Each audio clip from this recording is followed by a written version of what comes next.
cosplay world. We're back, and we have made a quick look at this Castor gun. I'm gonna go over some of the basics here, but boy, if you want to hear about wiring and circuitry and fitting elaborate mechanical apparatus within a very confined space, check out the extended version at finalcosplaycore.com, where I talk about all of these pieces. So this is one of the few exceptions where I make something again. I made this for a friend of mine 10 years ago, but I don't have a video on it. So I was like, I'll make it again, I'll make it better. It actually still works, he just needed to change the batteries. So what it is essentially is a series of PVC pipes layered over each other, and it's quite hefty. It feels like a nice heavy weapon, heavy prop gun. And in the central shaft is a 1/2-inch PVC pipe that you can cock back along the main kind of housing where the bullet is, and then that will hold the batteries, the LEDs, the circuit board, and the little bullet that you use to connect the circuit. And here you see this is the main working part, and this piece moves back and forth inside the housing of the gun.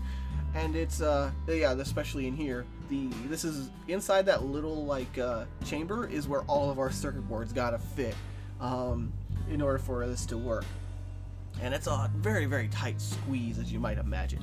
So for this, what I do is I rip the circuit board out of an existing prop, and I'm like, I was working on this when Bill Duran brought the same toy gun up, because it's just a really great toy. I was like, God damn it, he beat me to it. And it has everything from LED, it has a little LED light up thing, it has pressure switch, it has what is it? Yeah, connection. In the tip, there's like a thing you press down and it short circuits it. It's not a pressure switch. It's a connection bar. It's a different kind of switch. But altogether, it has all these options and a speaker. So it's as simple as rewiring it to whatever you need. And in this case, I rewired it to A. When you open up the bullet chamber, it makes a little k-k sound. When it does open, it won't trigger the sound. It only actually triggers the sound once because it closes the connection, and the pressure of the actual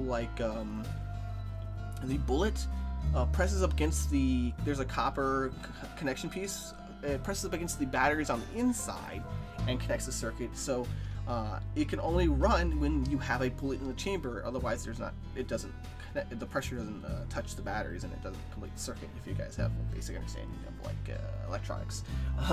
So the way this works is you lower a bullet in there and it holds the plate in place. And if you need to change the batteries, you just take the bullet out, and there's a little piece of copper. I'm gonna fight with it for a second here on camera. You pull that out, and the little double A batteries slide on out, and you can replace them there. You can see the little copper plate. It's kind of a pain in the butt. To actually get the little copper plate out, I usually use needle nose pliers. It has about 1.5 inches of extra wire, so you can get the copper piece out, and allows you to access the batteries. But it's all squished into that main housing. And it's a ton of work to get the pressure switch to fit in there just right, so that if it touches, it closes the circuit while you still have space on the inside. Oh, by the way, you see those little holes? That's where the speaker is. Those holes allow for the sound in the speaker to come through there. But we also have an LED. It's wired to the front, and it turns on and it makes a noise. So it's really awesome. It only works when there's a battery in there, and it only makes a sound when it's in certain positions. But in our next tutorial, we're going to talk about Unistaff. This is so much less complicated. I hope you guys enjoy. Good times to all. Go check out finalcosplaycore.com for more on this and other awesome cosplay goodness. Links in the description. Hope you guys enjoy. Good times to all.